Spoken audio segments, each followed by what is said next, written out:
Bonjour, aujourd'hui on va utiliser les mises en forme conditionnelles.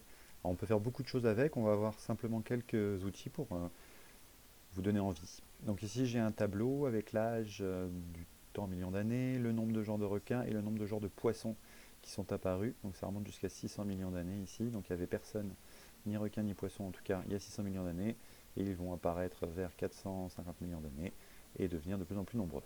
Ok, donc comment je vais pouvoir faire? Je peux sélectionner mes données. Voilà.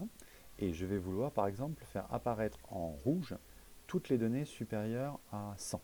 Je vais dans les mises en forme conditionnelles, tout va se passer ici. Ici, il y a des choses paramétrées d'office, mais vous pouvez choisir les vôtres. Donc vous allez mettre gérer les règles.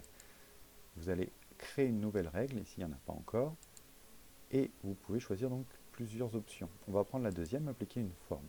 Donc la valeur de la cellule, je veux qu'elle soit supérieure à 100. Je ne sais plus ce que j'avais dit, mais enfin 100. Et si elle est supérieure à 100, je veux que son format, c'est-à-dire le texte, la couleur, etc., soit en rouge.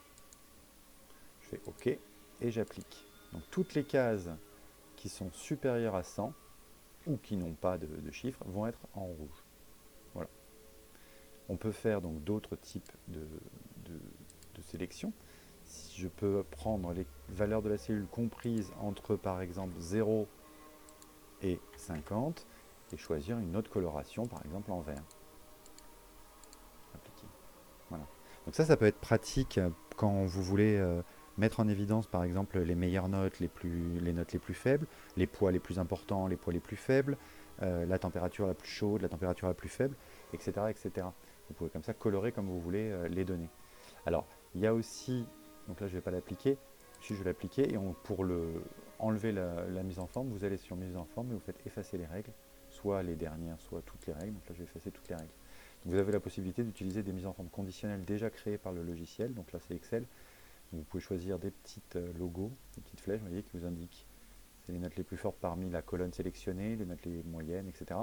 Les nuances de couleurs, donc vous pouvez mettre en bleu, ou l'inverse, mettre en rouge les forts et en bleu les faibles. Donc là, c'est lui qui détermine sur la colonne sélectionnée quel est le chiffre le plus haut, il le mettra dans le rouge le plus foncé, et quel est le chiffre le plus bas, il le mettra dans le bleu le plus foncé.